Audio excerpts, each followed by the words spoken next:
Good morning, everybody. This is Danny from Deep South Homestead here on Porch Time today.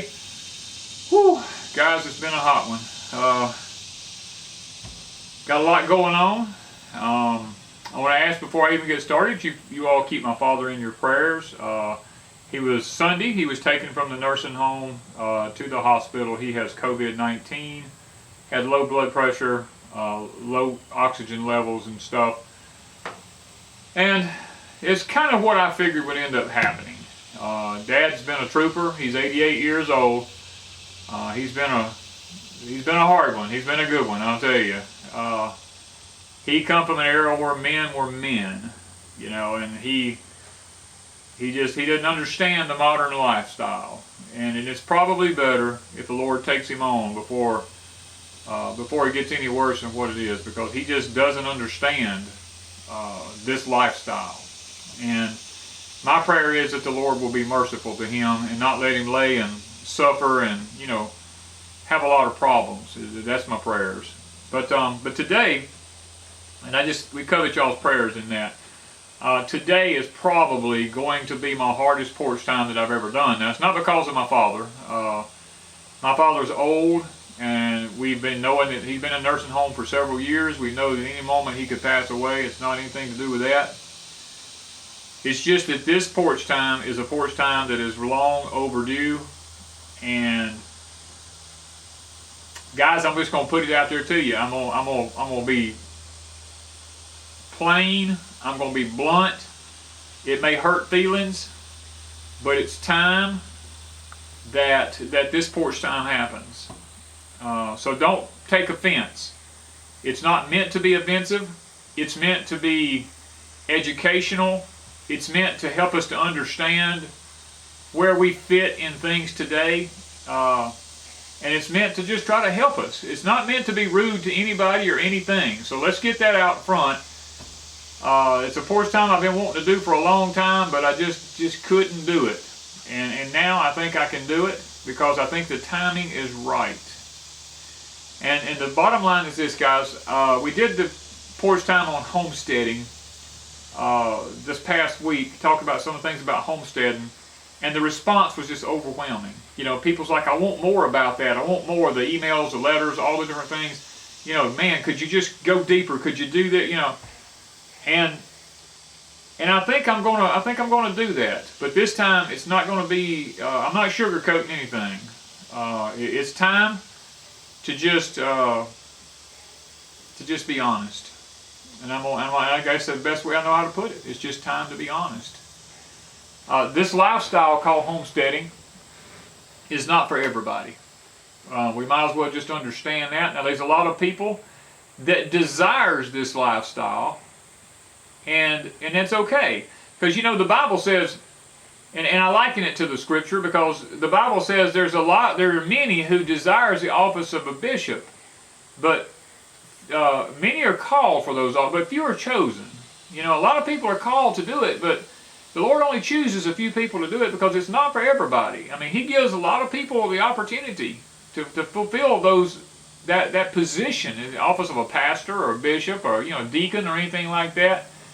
And living this lifestyle of being a prepper, a homesteader, a farmsteader, whatever you want to call it, it's really just not for everybody. Now, a lot of people desire it, but let's just be honest.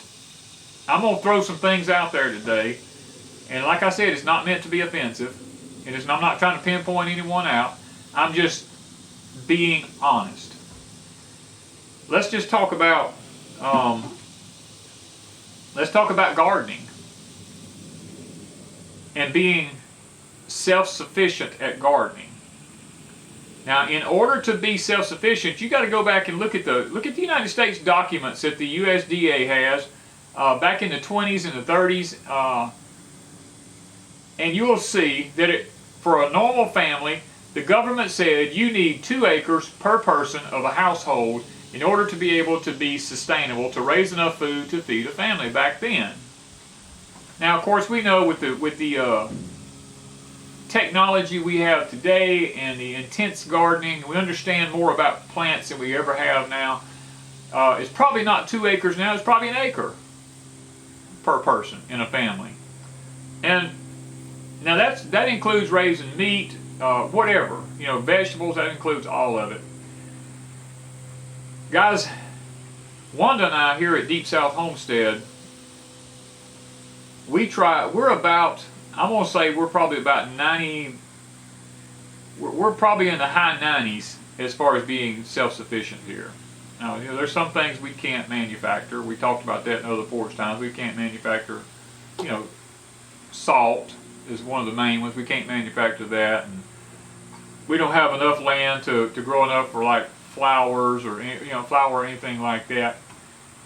And so we know our limitations. We can't make some things here. Let's just be honest. So that keeps us from being 100% self-sufficient here. And lots of people have raised beds. With raised beds, there's no way with a small number of raised beds that you're going to be 100% sufficient or as close to being 100. You can't raise enough food in a few small beds to feed a family. You can do a very good job at supplementing your family. You will have to go to farmers markets. You will have to go to grocery stores. You'll have to go to somewhere to buy some extra produce to fill in the gaps with. That's just a given.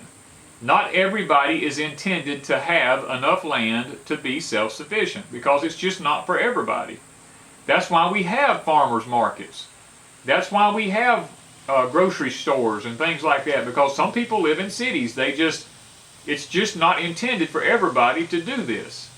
And even if, and what I guess the one thing that gets me is there's so many people out here who have lots of land, but they do absolutely nothing with it. It just sits and grows up in weeds. It's got trees and bushes and weeds all over it. They don't do anything with it. They just let it sit, you know. Those are the kind of people that it's not intended for them to raise their own food because they have the land, they just don't do it. They would rather go to a farmer's market, they would rather go to a grocery store or somewhere like that and purchase their food rather than getting out there sweating and making it happen. And there is absolutely nothing wrong with that.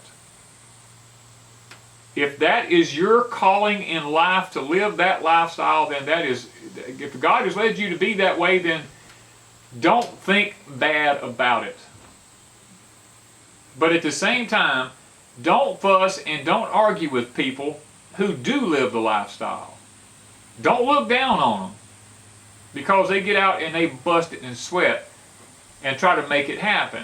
We have to learn to respect one another's opinions. And I think that in this country, that's one of the biggest issues that we're facing today is none of us respect one another's opinions of our lifestyles. The lifestyle I live here is a very rewarding lifestyle for Wanda and I. Is it an exciting lifestyle? The answer is 100% no. The only thing that ever gets exciting here is when we have new animals born on the homestead, we have a new project going on, and stuff like that. But other than that, Wanda and I don't take trips. We don't go on vacations. Vacations to us is a waste of money. It's a waste of financial resources. It's a waste of time. Now, I will say this, when I was younger, I've been just about all over this country. You know, I've worked in all kind of different states in this country. I've seen everything I feel like I need to see. And it has not changed me as a person. I have pictures. If I need to know what something looks like, I can go back and look at a picture. But the picture's imprinted in my mind. And I can create as much beauty here as I've seen anywhere else. The only thing I don't have here is mountains. You know what I mean? And I am on the highest hill in this part of the country. So I mean, you know, it is what you make it as an individual. But now, if you're the kind of person who cannot bring yourself to take a life, then you probably don't need animals. It's okay to have them if you want like a few chickens in the backyard or maybe a couple of rabbits for pets or something. But that's as far as you can go. And that's okay, because if that's who you are, then that's who you are. It doesn't make you any less of a person than someone who can do it. It just means that you are probably not the kind of person that needs to have a bunch of animals. Because if an LCE happens and there's no way to get feed, and there's no way for you to be able to raise those animals, and they have to sit there on your homestead and you have to watch them die because you can't feed them, and you don't have it in you to take their life and to eat them before they get to be to that point, then you probably don't need animals, because you don't have the husbandry in you to be able to see something from the beginning to the end. And that's just the way it is. I mean, it may sound cruel, it may sound hard, but it is what it is. And maybe you're the kind of person that needs to stick strictly with vegetables. Because if you don't have it in you, like if a deer walks out here right now, I have absolutely zero problems with shooting that deer and killing it, and butchering it and putting it in my freezer. I have zero problems with that. My cows out here, any one of my cows, even though they all have names, I have absolutely no problem with taking one of those animals to a slaughterhouse, or if I have to do it myself, and having him made into meat for the family. I have absolutely zero problem with that, because God put them here for us to eat and for us to be sustainable with, and I don't become personally connected with anything or anybody. So I don't, that kind of stuff doesn't enter my mind. To me, they're a resource, they're a commodity. And if you don't have that mentality or can't have that mentality, then you probably don't need animals. I mean, that's just the bottom line. Before I'll sit and watch an animal suffer and starve to death, I'll just walk out there and shoot it. I mean, that's just the way I am. I've had some of the most prized dogs that a man could ever want. And when they got old and couldn't get around, everybody's like, well, you need to take them to the vet and let him put them down. I'm like, I will not disgrace my animal by taking him to a vet and have a vet put him down. I will do it myself, because he belongs to me. He is my responsibility, and it's my responsibility as an owner to be able to do that. And I've always done it. Now, does it bring pleasure to me? No. As a matter of fact, probably some of the worst times I've ever had in my life was putting down one of my prize animals that I spent hours and hours and hours training. That's the reason today I don't have a dog anymore. It's just simply because I can't bring myself, if I spend that much time in an animal anymore. As I've gotten older, I just don't have the fortitude to put down one of my animals that I have spent so much time working with. Now, if I have a cow's different, but I'm talking about a dog or something like that I've actually trained to do a specific job. Something that's a serious companion of mine. That's why I've just decided that it's better for me not to have a dog if I can't bring myself to do it now. You know, used to it was no problem. Used to I'd just walk out there and pop them, and I'd say, you served your purpose here. You've been a good dog. I've given you the best life you could ever have, and I gave them a proper burial and everything. But now that I've gotten older, I'm a little bit more tender-hearted, I guess, than I used to be. But and as a result, I realized I don't need a dog, so I don't get a dog. And guys, that's what Porch Time today is, to help us to understand, where do we fit in this society today? If you're not the kind of person who can get up in the morning before daylight and be out the door before daylight to work in a garden, pulling weeds, and getting your produce picked and getting it in the house, so when the heat of the day comes, you're canning, you're putting stuff in the freezer, doing whatever you do. If you can't make yourself do that, unless you're handicapped or physically disabled in some kind of way, if you're a perfectly healthy person and you can't make yourself do that, you probably don't need to be growing a garden. You probably need to be going to a farmer's market or to the grocery store and get your food, because if you're going to be an avid gardener and be really good at it, you've got to eat, live, sleep, and drink it. It's kind of like, I have a friend who's a Marine drill sergeant. His wife told me, she said, oh my gosh, Danny, she says, that man, all he does is eats, lives, sleeps, and drinks being that drill sergeant. And I told her, I said, you know what? And he's probably the best that they have. And she goes, oh my gosh, yeah. She said, he is one of the best. And I'm like, yeah. That's because he eats it, lives it, sleeps it, and drinks it. That's who he is. That is his calling in life.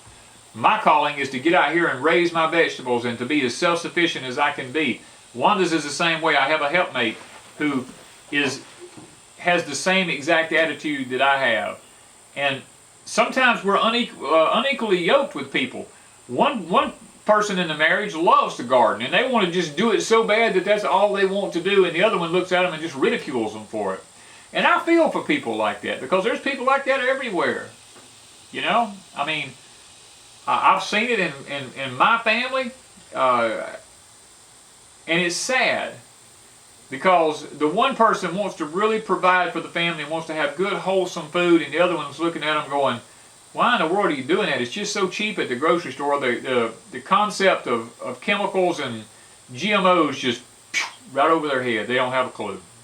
You know, I mean, my mother-in-law that passed away here several years ago, she was that way. When she lived with us here, she would tell me and my wife that passed away with cancer, she said, why do y'all get out there and raise all them potatoes and stuff like that? Man, they're so cheap in the grocery store. I said, y'all are just fools. And I would tell her, Miss Bonnie, you just don't understand. The stuff in the grocery stores, those potatoes have sprout nip sprayed on them. They come out of fields that's been sprayed. You know, I said a lot of times they'll go in and spray those fields with Roundup and kill all the plants where they can go harvest the potatoes and stuff. And I told her, I said, we don't want those chemicals in our system. Well, I'm 80-something years old and I've lived off of grocery store stuff my whole life. And I said, I understand that. But back in your younger years, they didn't do that to plants. Y'all had real food. They didn't irradiate stuff. I mean, you just could not get it through her head. My daddy was the same way. And you know,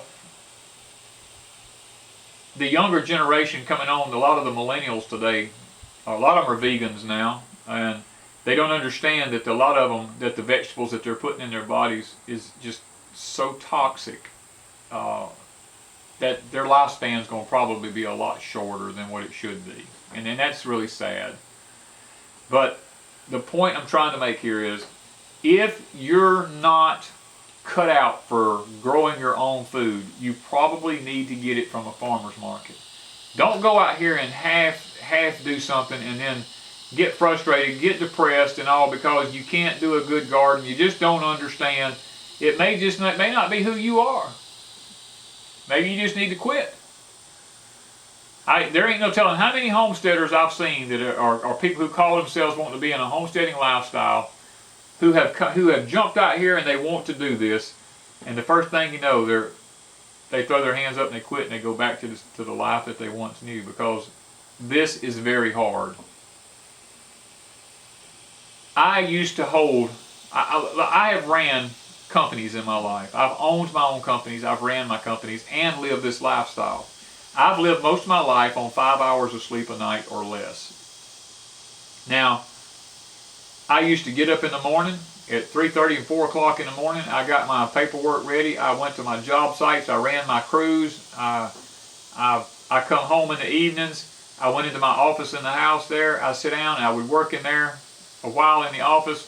I would go out, tend my cows. I would tend my gardens in the evening times, right at dark.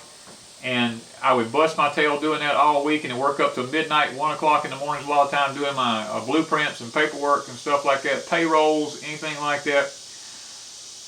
I did that most of my life until I retired at 49 years old. And when I retired, nothing really changed for me other than the fact that I didn't get up and go to a public job. I just worked here at the homestead.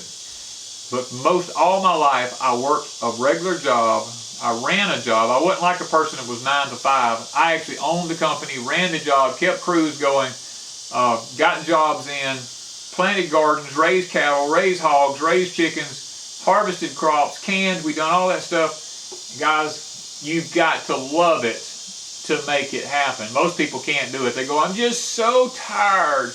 Well, I can say honestly that God blessed me most of my life. I never knew what it was to be tired when I was younger. I could work forever. It just never, I'd work till I fell out somewhere and just go to sleep and wake up a few hours later and go back at it again. You know, that's who I was because it was my passion in life. And a lot of people, if you don't have that passion, that you're willing to sacrifice it all for it, you probably don't need to be doing it. There's lots of people out here who want to make a living doing this. They want to be able to raise crops, and they want to be able to sell their vegetables. They want to be able to go to farmers markets and do things like that. And it's a good thing to desire. But if you're not willing to get up and give it your 100% and something else, you're staying on a computer all day, or you're constantly in town, you're constantly on the road, and your crops all grow up. You can pick them out on YouTube. You can pick these channels out when they show their gardens and there's nothing but weeds everywhere. You know that that's not their passion. You know that something else occupies most of their time. Now we know that there are certain crops like corn, sweet potatoes may be one of them, that wheat is one of them, that the Bible tells us that once it gets to a certain point and you go to take the weeds out, you do more damage to the garden by pulling the weeds out, because you take out the good weeds with the bad ones, because you pull up, you destroy the root systems. There are certain crops, when you look at them and you see that, you automatically know, well, that's okay, because that's perfectly normal. Things like pumpkins and things like that have vines that run all over the ground, weeds come all up in them, they help to shade the plants, so cantaloupes, watermelons, things like that. Those are the things you don't judge a person on, because it's okay to have some weeds in those. But when you see things like bell peppers and tomatoes and okra and, you know, your squash and your butter beans and your peas and stuff like that, and you look out there and your English peas and all you see is weeds, that person probably doesn't have any business doing it, because they're really just wasting their time. They're not really into what they're doing. Something else occupies their time more than taking care of the food source. You know, especially if you're trying to make a living with it. If you're trying to make a living with it, it should be pristine. It should be clean, because that's when you're going to get the optimal food harvest from it. Now, that's why Wanda and I have realized our fields now, our big gardens, we don't have the help anymore to get out and to keep all the weeds and the grass out of them, so we're retiring them as far as raising certain crops in. That's why we're putting in the greenhouses, and we're going to be putting in some new raised beds this year, because it's easier for us to hit a 4x16 raised bed in the morning and weed that thing and have it clean, or to go in the greenhouses and just pick a few weeds here and there, take care of a few things. We can grow twice the food doing that looks 100% better, that's a lot healthier than having to sit out here with a bunch of weeds growing up in a field out here where you can't even find the plants. You got to use some wisdom. As you get older, you have to understand where you fit at in this lifestyle. Wanda and I know now that working in fields is not going to be for us much longer. That's why we're actively trying to redesign our homestead, because this is our passion. And because it's our passion, we're working toward making that happen. We're not worried about what it costs, because if it's our passion, it doesn't matter. I had a banker one time tell me, he said, I saw a guy leaving out, and the guy looked kind of sad when he left out. And I was like, oh, the banker must be in a bad mood today, the lending guy. I said, that guy looks like he didn't get a loan, you know. And I needed a loan, and I walked in at that time, and I said, his name was David. I said, David, I said, man, I said, I hope it ain't gonna be a bad day. I said, that guy looked like he lost his best friend. And he goes, well, Danny, he said he wanted to make a home loan, and he said I wouldn't give him a home loan, and the guy couldn't figure it out. He said because he came in several months earlier and borrowed money for a four-wheeler and a boat, and I gave him money for that. But I wouldn't give him the money to buy a house with. And I said, well, that is kind of strange. I said, why wouldn't you? He said, Danny, people will pay for their recreation before they will pay for their house or their other bills. He said, wherever a person's passion is at, that is where they will spend their money. And I've thought a lot about that. I've tried to I've tried to learn from that. And as I think about that, he was 100% accurate. People say, I can't afford to do this or I can't afford to do that. But yet, there's things in their life they have no problem affording. Some people are smokers. Some people are tobacco users. Some people drink alcohol. Some people drink Coca-Colas, Pepsis, energy drinks, you know, tea. They drink all these things, you know, and yet they say, I can't afford, or they have lattes or the mochas, you know, these $5 cups of coffee. But yet they say, I can't afford to do this and I can't afford to do that. Well, technically, just like a guy who's a friend of mine who's a millionaire who taught me, he said, you can afford to do what you want to do. Because I always wanted, at that time, I wanted a quad cab 4-wheel drives. And I told him, I said, I just can't afford these quad cab 4-wheel drives everybody has. I said, I want one, but I can't afford them. He goes, why not? I said, because it costs too much money. He goes, no, no, no. He said, no. He said, they don't.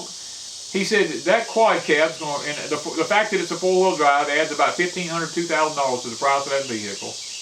He said, you know, you're not adding but maybe $2,000 to $4,000 more on that vehicle. He said, Danny, in a year's time, you'll spend $2,000 to $4,000 on just junk in your life. He said, you can afford it if you want it. And I said, well, I want it. And he said, well, then go buy it. He said, because you'll pay for whatever you can afford, whatever you want. And guys, he did not lie to me. I went and bought me a 4-wheel drive quad cab, and I paid cash for it eventually. And I never quit doing anything else that I was ever doing. I made a way to pay for that out of what I had. And it just brought it home to me. People can afford to do whatever they want to do. So when people tell me they can't afford to do something, I'm just like, well, I'm not, because some people legitimately are on limited incomes and they cannot make anymore. They're disabled or they're older and they can't get out and make extra income to pay for anything else. But if you're a younger person and you work 8 hours a day, there's still 16 more hours there that you can, you know, that you've got to do something with. You don't have to have 8 hours of sleep a day. You know, I used to work 16 hours every day of my life when I was younger. So the point I'm trying to bring home today with Porch Time, and the reason it's so hard for me is just speaking this to you is hard for me. Because I know there's so many of my subscribers out there that are disabled, and I'm not talking to you. If you're disabled, I'm not talking to you if you're disabled. I'm not talking to you if you're an elderly person. The people that I'm talking to are the people that have perfectly good health, that have all the time in the world to do what they want to do. They're younger, middle-aged, and they are literally wanting to be and live this lifestyle, and yet they can't do it because they just can't bring themselves to put the commitment into it that they need to. What I'm saying to you is, don't beat yourself up, because maybe it's not for you. Maybe you're one of those people that needs to just buy your food or barter for your food or whatever. Now, when there is no food, which is, that time is coming very shortly. I mean, you ever hear of the term Agenda 21? Do you know what next year is? 2021? There is an agenda. And believe me, the NWO and the UN and the, you know, all of those are going to make sure that this comes to fruition in some form or fashion. Then after that, you have Agenda 2030. You have Agenda 2050. Guys, they have a plan. And they're going to carry it out one way or the other. And if you're one of those kind of people who just cannot bring yourself to raise your food, that's fine. If that's who you are, just understand that when there is no food, and that day will come, that you have no one to blame but yourself. Because you just didn't put the effort into it.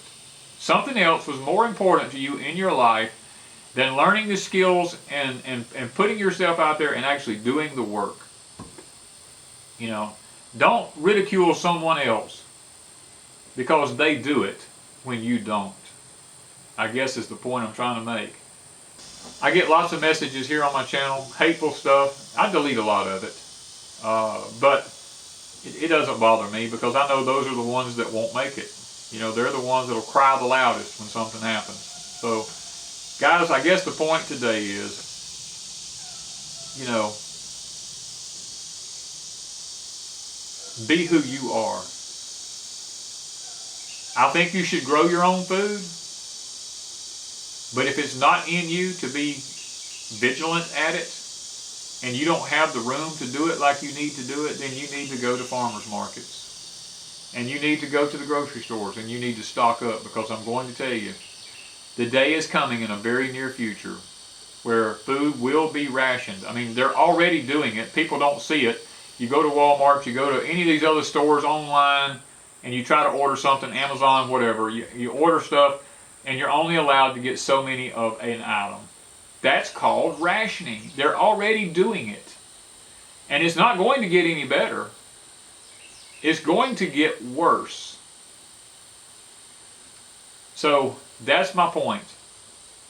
Understand where you're putting yourself at if you don't want to live this lifestyle. And be okay with it. If that's who you are, then be okay with it. But understand, there is a price to pay in the end. Guys, today was not meant to be harmful or bad or rude or anything like that. Like I told you up front, it's just something that needed saying. And nobody wants to take the time to say it. So I felt like, you know what? I'm going to do it this porch time. And I may get a lot of hateful comments on this one. I don't know. But if you just understand this, if you leave me a hateful comment, I will take it down. Because there's no need in it. You may not agree with me, and that really doesn't bother me that you don't agree with me. But don't ridicule the other people on my channel who seem to feel the same way that I feel.